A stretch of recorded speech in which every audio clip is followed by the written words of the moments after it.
Alrighty then, ladies and gentlemen, welcome to Weekly Code Quickies. This is our live show. I always wanted to do this. I actually want to move the Weekly Code Quickies to a live show. Everything that I get it over the week in one live event.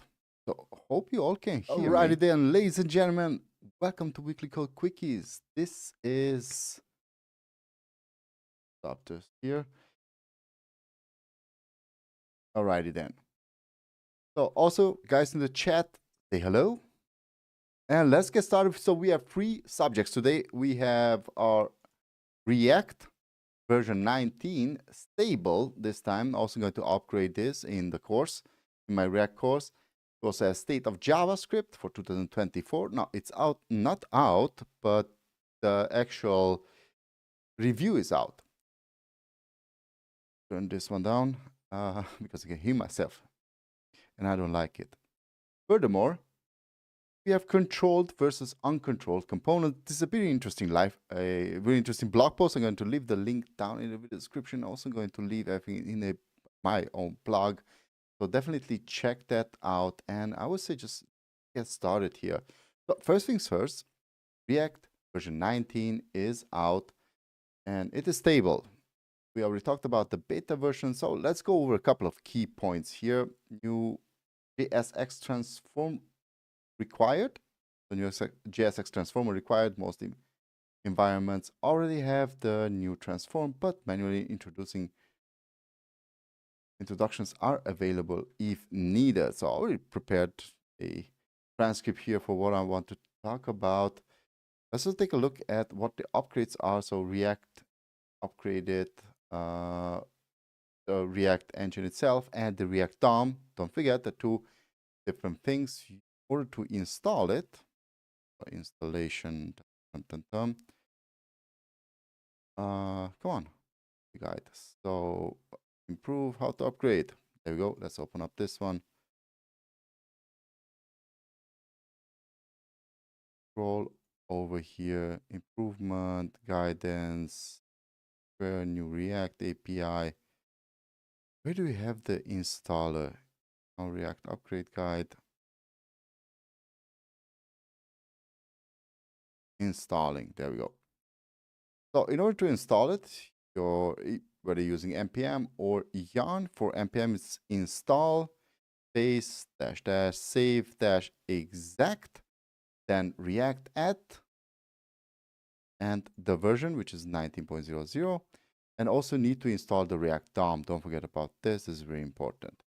Now, in order for you to install it using yarn, of course, you will need to type out yarn, add -- exact, so don't need to type in save, and take a look here, and then react at version and React DOM, and you're good to go. Now, if you're using TypeScript, you also need to install the latest upgrade for TypeScript, which is npm. So depending on npm or yarn, for npm, it is install -- save exact at types multiples / react and the version, and then for the React DOM you also need to type in at types / React DOM. So everything in one, run here, and you will be good to go. So let's move through the post here. So what are the changes? First of all, you're going to have error handling. Let's go back here into improvements in React. Let's open this up. These are the hooks, ref hook, and so on and so on. But I want to go to the changes. Change the post. I just read it. Just read this like a couple of hours ago.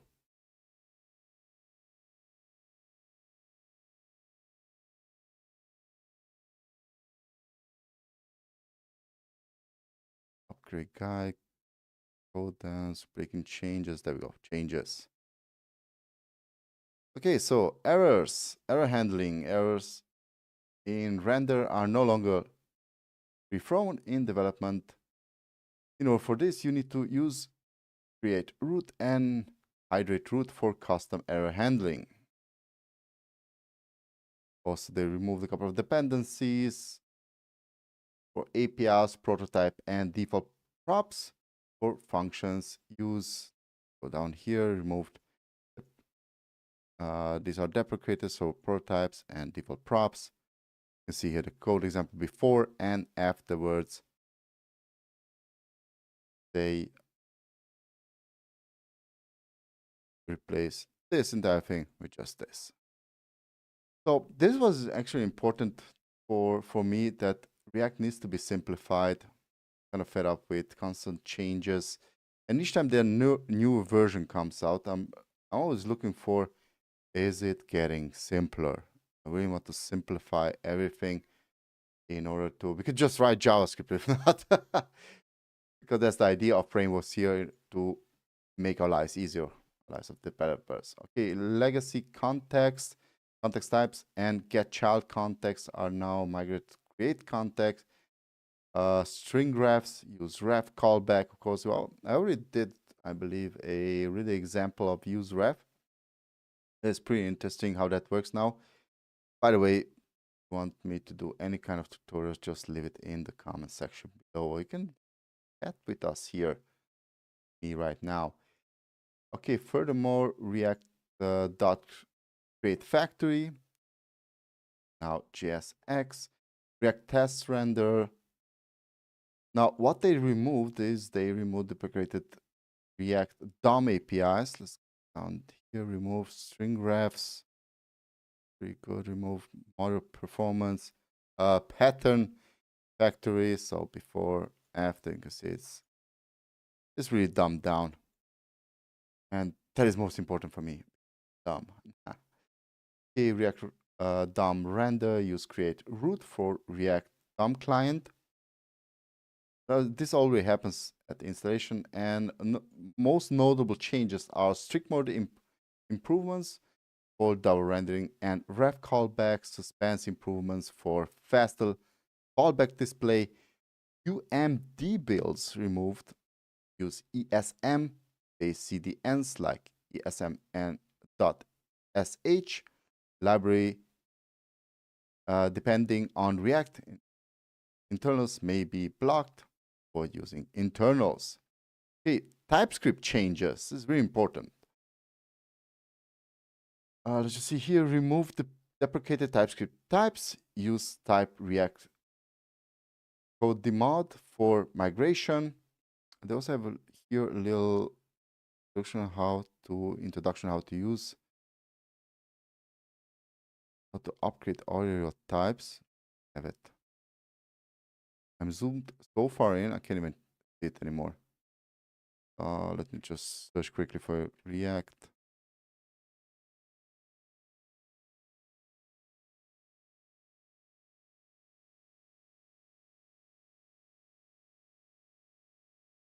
But this is not for version 90, is it? No. I also have it here in my notes. You already had it in the blog post, then down in the comment section below.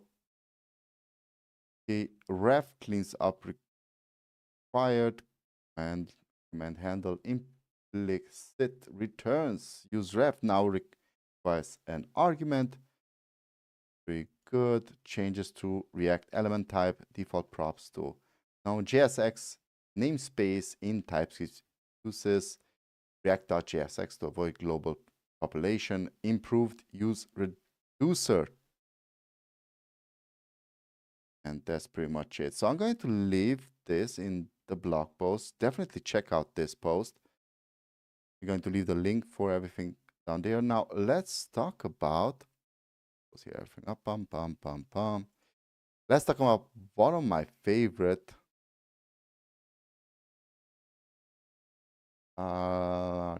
there we go.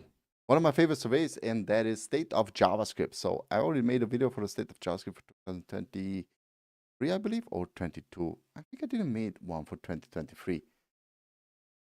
Yes, I did. Yes, I did. But for 2024, the survey is still out. So this is basically a survey for how people feel about JavaScript, how they feel about frameworks, what is new, what is old, what they want to change.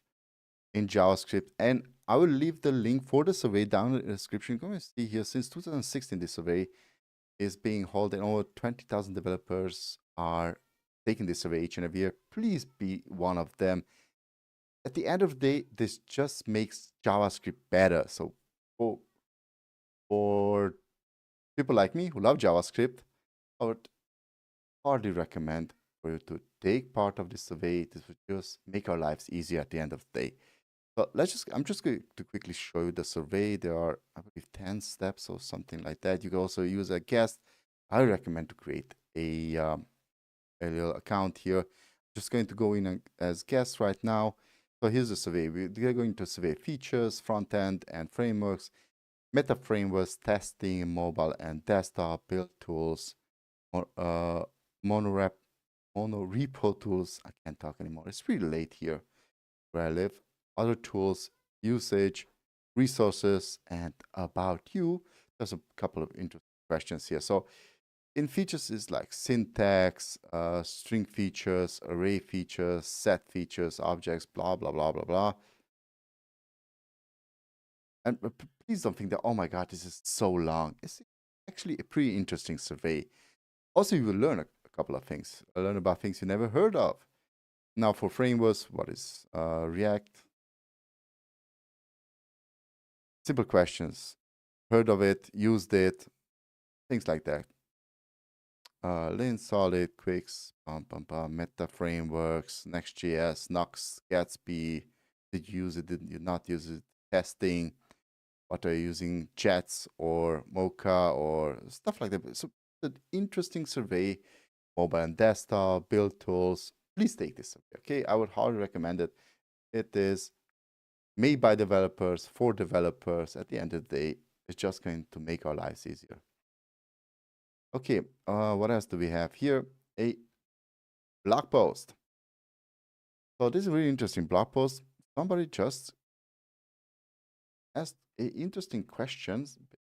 Blog post mainly handles this is not a problem, but it's rather a perspective problem. So it discusses the controlled versus uncontrolled components in React, but with a little twist, because it argues that the classification here depends on the perspective. Now, traditional control components have their state managed by React useState. Here,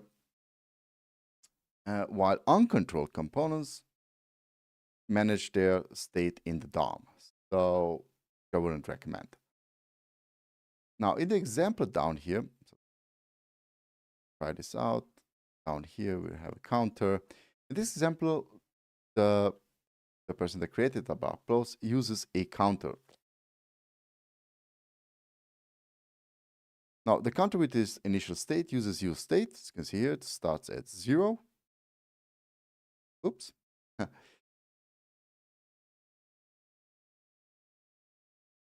Now, but from the perspective of its parent component, using it without props, so basically here,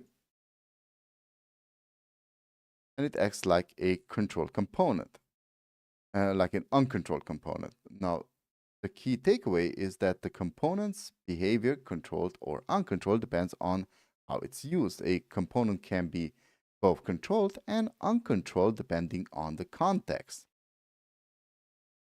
So down here, it is in the app, we have a component, the counter. Here's the counter.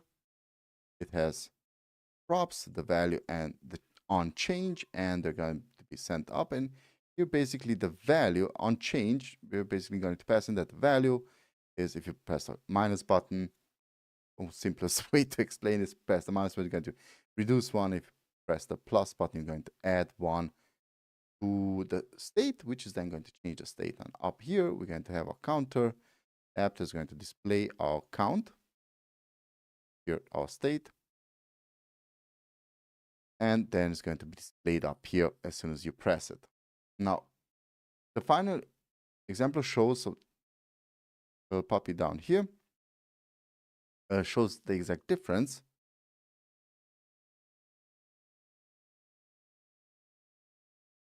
So that can be either controlled or uncontrolled. So controlled when it's received a value and unchanged profs from the parent. So right in here. And uncontrolled when it receives its initial state for the renderings, like down here. Now, the blog post actually emphasizes that the state does not automatically make the component controlled. It's about how the component interacts with the parent and manages its state. So please try this out on your own. I don't think I did a really good job by explaining this. Mainly if you try it out on your own, be much clearer for you then. So hope you enjoyed this episode of the Weekly Code Quickies. Please like and subscribe. Now tell me in the comment section, should I do this live more often? Actually, it's a lot of fun for me. Now I was thinking about doing a couple of code exercises live, but mostly that is why the projects will be recorded and edited and released. But these short little Weekly Code Quickies, I would like to do them live. But I would also like to hear your opinion on this. With this being said, happy coding. Take care. Bye-bye. Bye-bye.